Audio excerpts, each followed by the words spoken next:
Welcome, our fellow lovers of love, and thank you for joining us on yet another excursion through the stream of consciousness, down the river of tranquility, to fill the lake of life with love.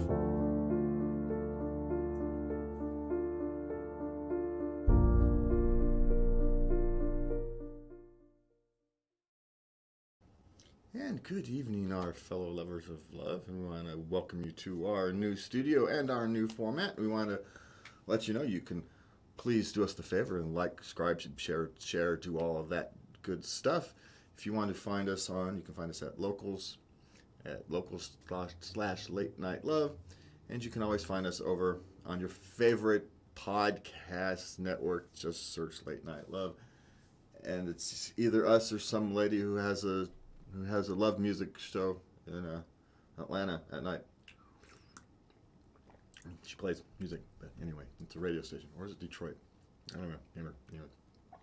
There's only two of us who do Late Night Love. The one's a radio station, has a radio show, Late Night Love, where they play music, and then there's us. Oh.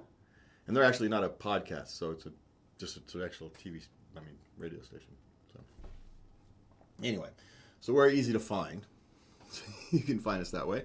We've got the nice, lovely new studio, which is nice. Well, revamped studio. I guess it's not new. And we're changing our format a bit. So on Saturdays, we'll answer questions, your love letters.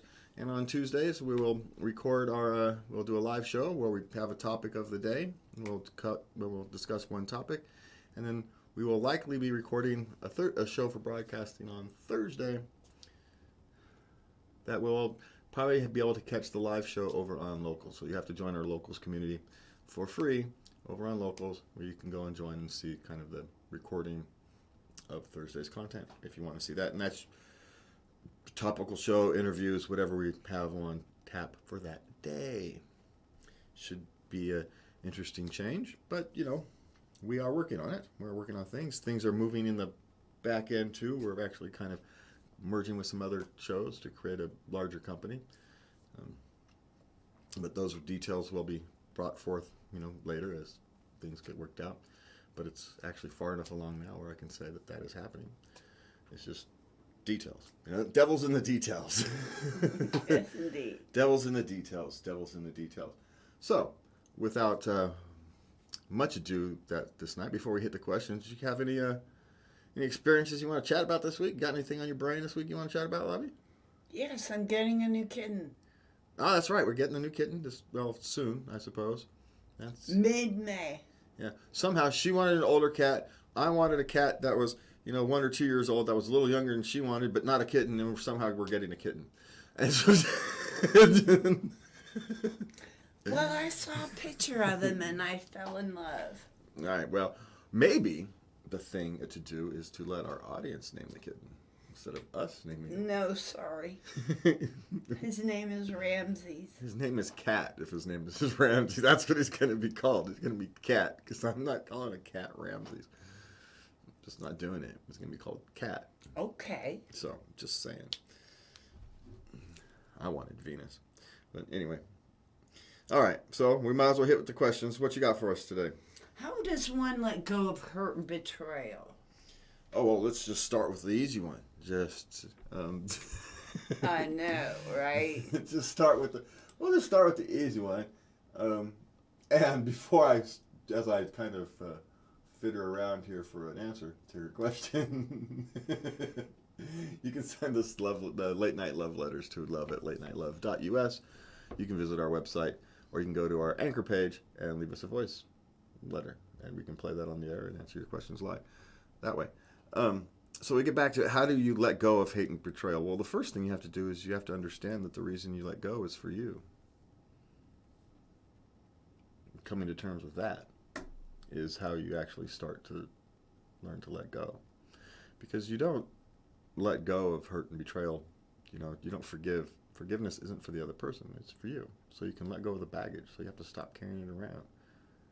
That's why you do it. That's the purpose.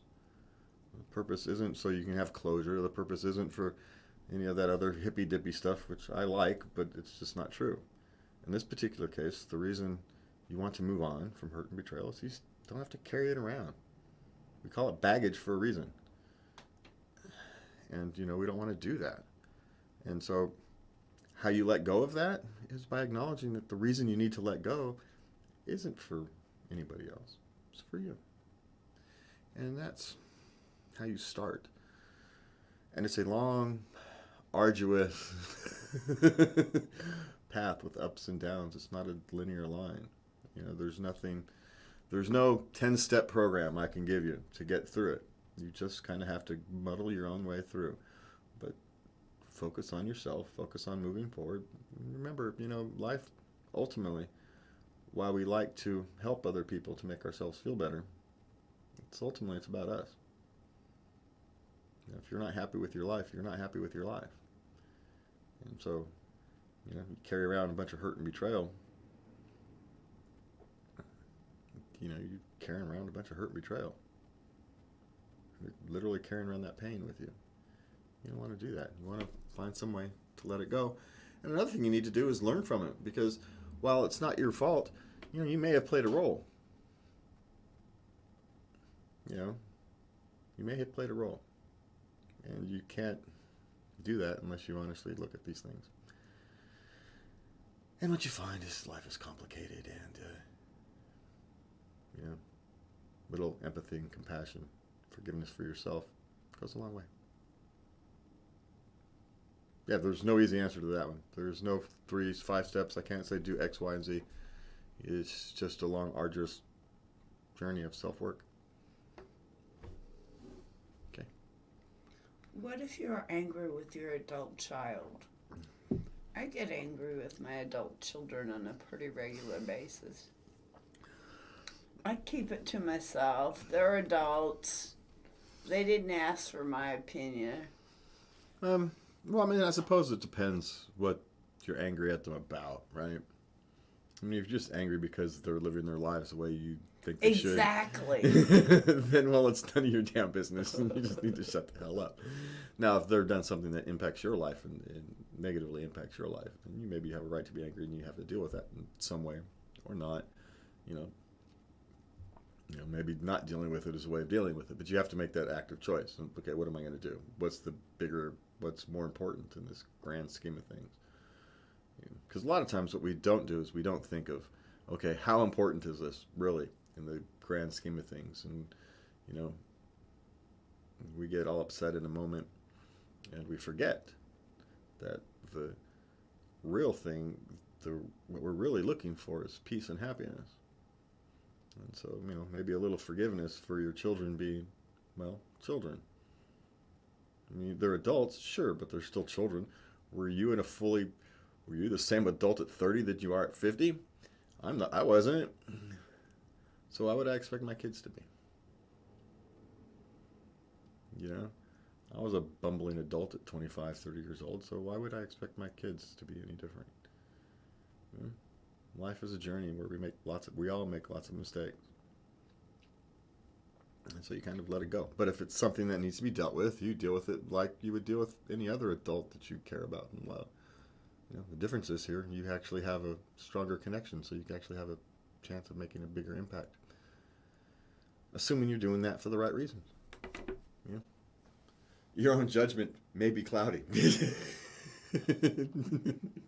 On this, maybe you're actually not really upset with your children. Maybe it's you.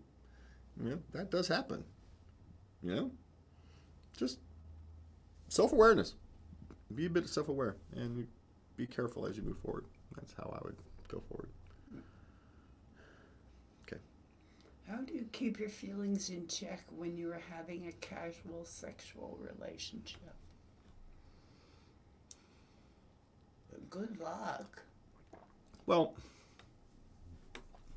it's not actually impossible. It's just you have to understand that that's what it is you're going for. That literally has to be what you're there for. You can't be searching for, you can't be, I'm looking for a partner, but in the meantime, I'm going to go bounce around and have a bunch of casual relationships. It's not going to work. If all you want out of life is a string of casual relationships, then you're fine. You're going to be living the life you exactly want. You have to be open with the people you're engaging with.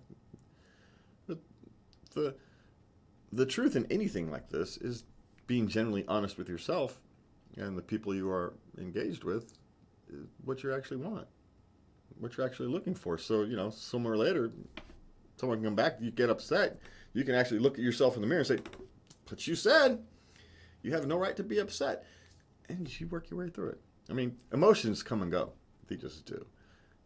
Passions come and go. We all have had puppy love, and you think you have far more care for a person than you really do. And those things come and go. That's not a big deal. But understanding yourself, if you can manage, is how you get to these things. It's not necessarily easy, and it sure in hell isn't easy when you're young. I think it's one of those things that it's a strange world these days, where it's actually the older people your age and older, frankly, who are out re-exploring their sexuality and having a successful time at it. I chat with them, yes. And they're having a more successful time at it because, well, they've learned that, jealousy and emotions, they've learned how to put that aside. Or not necessarily put that aside, they've learned how to put that in context. Maybe that's a better way to put it. Okay. Right, they've had experience. You're 25 years old. You still haven't learned how to put emotions in context. Your life simply hasn't been long enough. But at 50, 60 years old, you've had enough experience to kind of, understand yourself, understand the world around you. You've learned how to have communications with adult communications, difficult adult communications. You learned how to work through these things in an adult manner without emotions overclouding your judgment. It's always going to cloud your judgment some, but overclouding your judgment. So there's a higher chance of success. But, like anything, you're rolling the dice every time, right? Theoretically. Yeah. But you've got to know yourself. Some people are much more easily get emotionally attached than others. If you're someone who doesn't get emotionally attached, you'll have less of a problem with that than you will have someone who gets emotionally attached easy. You got to know yourself and be honest with yourself on these things. Okay. What if you regret a life choice you made? Well, there's no crying over spilt milk, is there? Doesn't everyone have regrets? I mean, come on. No. I mean, there's things if I knew now that I knew what I wouldn't have done, but it's not necessarily regret. You can't put the genie back in the bottle. You just can't. You can't cry over the spilt milk. You clean it up and you move on. That's how you deal with life regrets.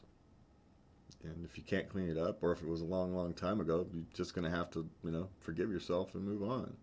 If you actually regret it or put it into context that, whatever context it actually suits, and move on. There's no other way to do it.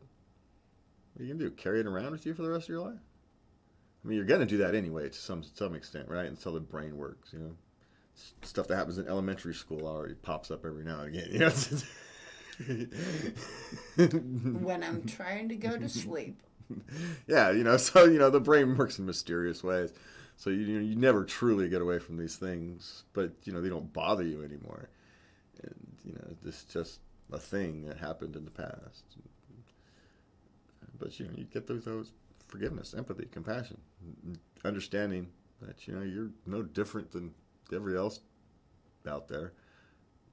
Whether you're a religious person and you believe in like sin, or you're just a non-religious person and simply believe, humans are inherently fallible, simply because we're making decisions based upon incomplete information all the time. And, not just incomplete information of the earth, of the world around us, incomplete information about ourselves. We don't understand ourselves very well. We don't understand our emotions very well for most of our lives.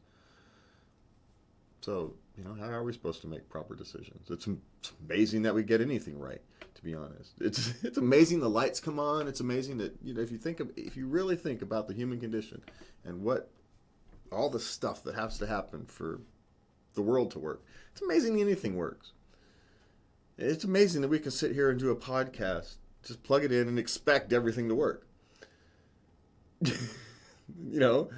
And most of the time it does.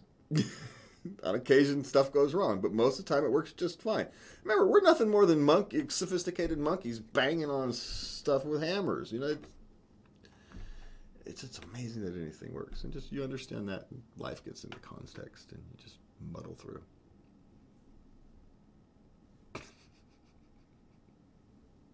And I forgot what question we were answering because I went on a tangent there. Yes, you did. How can you make yourself feel better if you're having a bad day? Tea. Tea is always the answer. Tea is always the answer? Yes. Well, I just accept it. No, it's going to be one of those days. You just accept that it's going to be one of those days. It's just harder than it has to be. And, for me, acceptance of the day. And it usually means it doesn't actually go as bad as you'd think it was. But some days are just hard. Some days are just harder than, for whatever reason, some days are just harder than normal days. And some days are more emotional, and some days, you get smashed with things that are bad and out of your control, or some days things you've done kind of catch up with you, however it is. And some days, a number of those things happen all at once. Well, you can just do the best you can.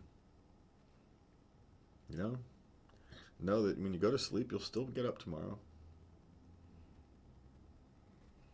But I just accept that it's going to be one of those days. I tell myself tomorrow will be better. Yeah.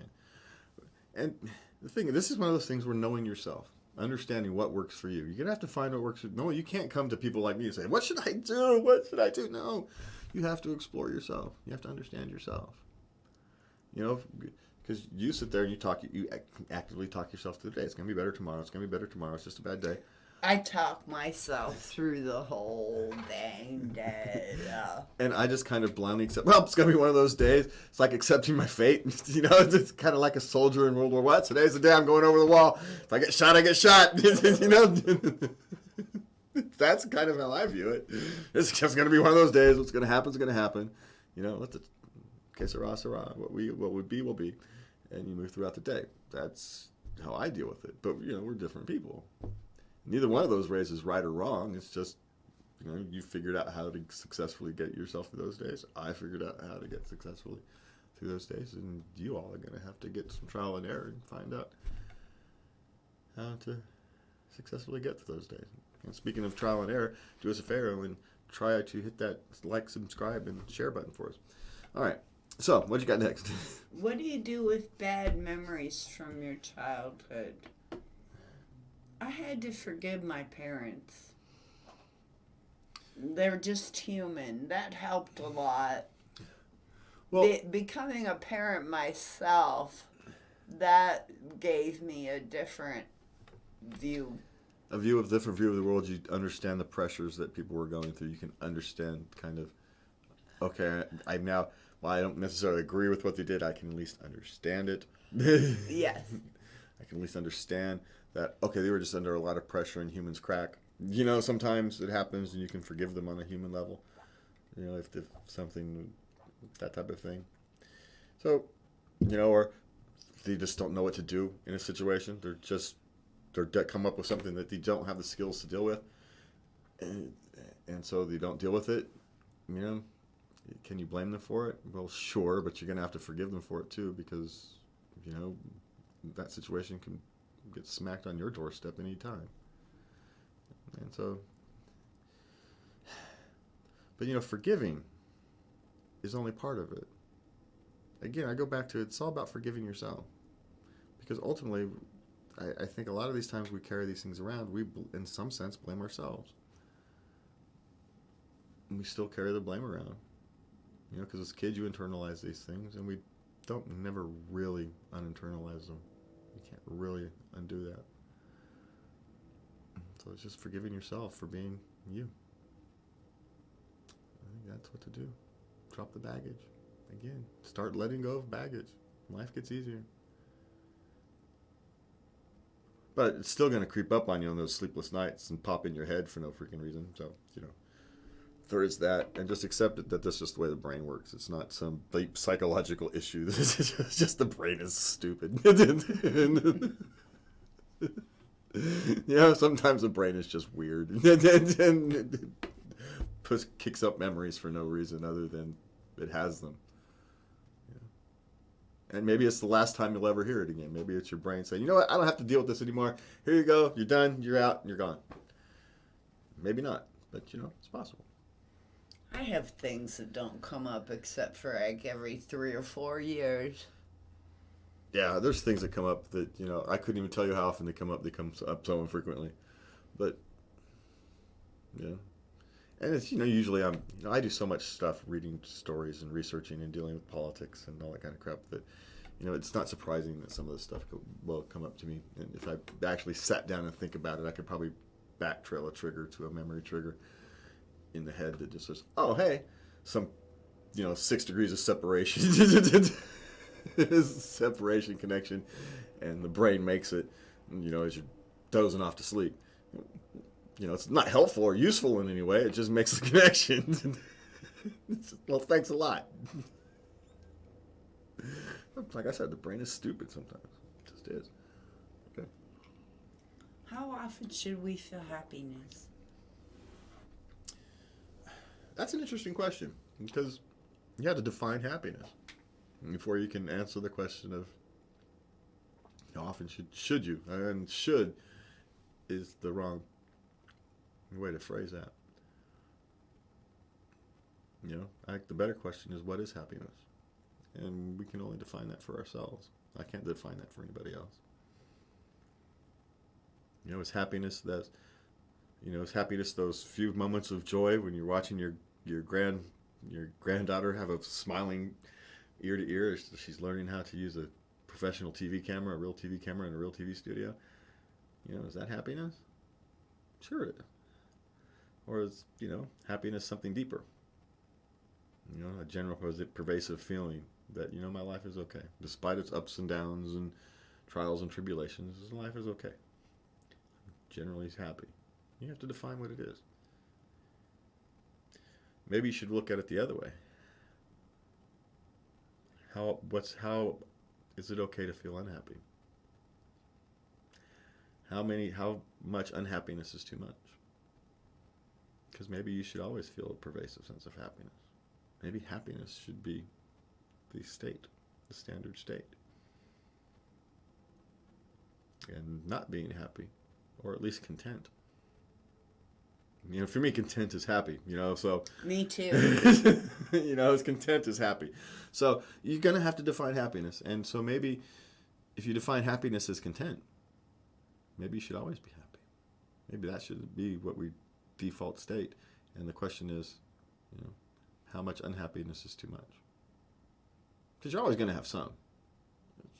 Life is too complicated and vicious, and nature's a cruel beast. Well, I've heard it said on some level we're always grieving. Yeah, well, nature's always throwing something at us, right? Whether it's aching knees, a friend passing away, someone being sick, the flu, whatever it is, there's always something somewhere. If you have a large enough connection, if you have any type of social network, there's always something wrong somewhere. So, so the question is, do you have a pervasive sense of happiness in yourself? That's the question that everybody has to answer for themselves. So the question is, how much unhappiness is too much, and how do you deal with that? Is probably the question to ask yourself. So, all right, what do we got next? How do you overcome fear? You don't. You don't. You just plow your way through it. Yeah. If you don't have fear, maybe there's, maybe what you're doing isn't hard enough. Now, it depends if you're overly afraid. There's people who, you get doom brain, right? And well, I'm not going skydiving. yeah, so, let's define fear. Some fear is rational. Walking through a bad neighborhood at 2 a.m., you should probably feel some fear, right? It's not irrational. So a lot of fear there's rational reasons for fear. It's rational, safety. Even if there's nothing to necessarily to be afraid for, fear in yourself, put your senses on. on high alert, so you're prepared just in case. What fear does internally for your senses, puts you on high alert. It's the fight or flight. But you hear a little better, you see a little better, you smell a little better. It's bad for your stress, bad for your system as a whole. But for an immediate safety, it has a point. But if you have like an anxiety disorder or bipolar disorder or any of those things where you misinterpret the world often, and so you live in a pervasive sense of fear, you don't actually get over it. You just become stronger in the face of it. You understand that its nature is different than others, and you just learn to become stronger. Because it's still there. It never goes away. It just doesn't bother you anymore. It still splashes. You're like a lighthouse that has the water crashing against it. It doesn't really care. As long as you do proper maintenance on it, it'll be fine. And that's the same thing. You eventually just become stronger. And you do your proper maintenance, you'll stand against storms that are stronger than the average person can. Because you've had to practice your whole entire life. That's a great analogy. So.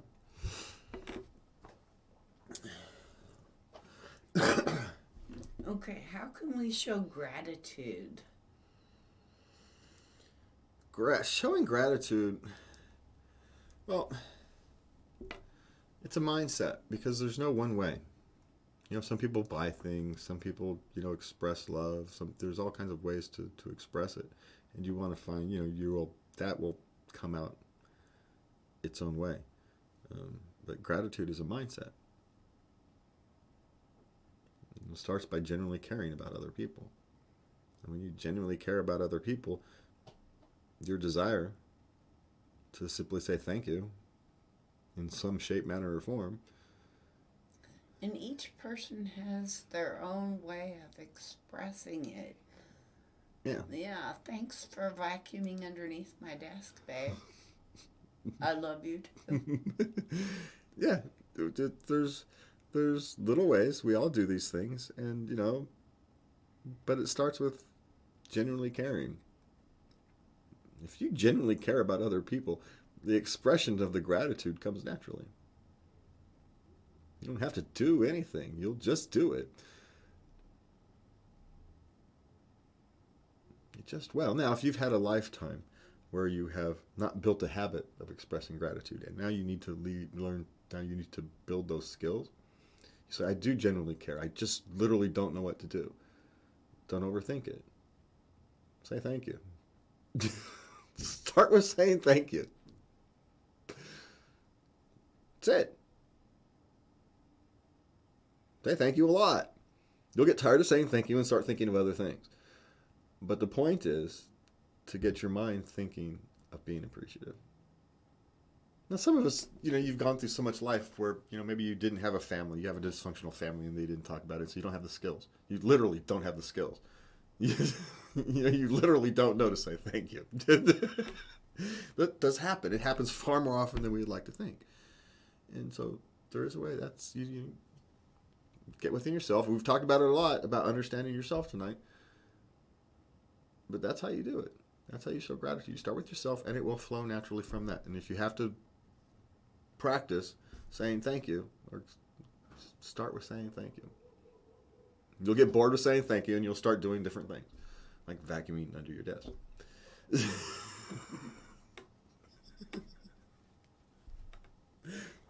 Okay, we got one more. One more? Yeah, so. Okay. I like the last one. Is it normal to talk to yourself? I sure fucking I hope hope so. so. I talk to myself all the damn time. Now, you also want to be careful about what you're thinking about when you're talking to yourself. Are you talking to yourself as like a second person, or are you just refining a kind of, theoretically arguing with yourself as one person? You've got, Yes. your brain can't make a decision. So you're arguing both sides. You're like, you got two lawyers inside your head. You're arguing with each other, that kind of thing. That's perfectly normal, And sometimes it comes out verbally. Yeah, that's perfectly normal, muttering to myself. Like, hey, you do gestures. You gesture. Yeah. I'm an emotional guy, especially when I'm talking to myself.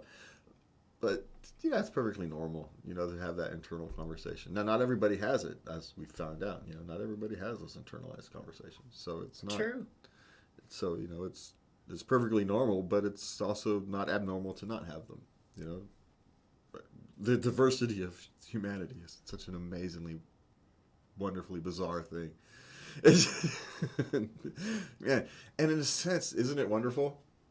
How kind of the diversity of humanity and the way we experience the world. Just think of how boring the world would be if we all experienced it all the same way. Oh man, we'd miss out on a lot of great art. Yeah, I mean, we would be so different. What would we talk about? The world would be so different if we were all this kind of had the same general view, and if we all interpreted the world differently. If we all had, either internal conversations or we didn't. How different would the world be? We have no clue how different the world would be if some of us, those who have internal conversations with themselves, were completely, if there wasn't a balance. Because we don't know how that plays out in things like science and math and culture and art. We don't know. It's literally unknown. We need each other. We genuinely, as human beings, as a culture, as a society, we genuinely need each other. Our differences. I know it's kind of a trope that our differences make us stronger, but it's true. The fact that we all need different things, kind of requires us to work together. So I can get what I need, so you can get what you need, so they can get what they need. And like I said, it's a wonder anything works. But yet it does. It's a wonderful world. It's a wonderful world. You are a wonderful audience. I want to thank you for being with us tonight. We can join us on Tuesday night about 9 o'clock, and we will see you then. Thank you for joining us. Please do us a favor. Like, subscribe, share. Join us over at Locals. And visit latenightlove.us, and I know I'm forgetting something. I'm going to have to write a script for the end of this thing one of these days. Anyway, our executive producer people, we're going to have people for this now, so we're helping us. We're eventually going to have people to help us put our shows together. And we're going to help other people put their shows together, and everybody gets to get better at the same, by helping each other, everybody's going to become a little bit better. Anyway, good night, everybody. And we will see you next week. Or no, see you Tuesday. God, I'm so used to saying see you next week. We will see you Tuesday night. Thank you. Good night. And please remember to love everybody. Good night.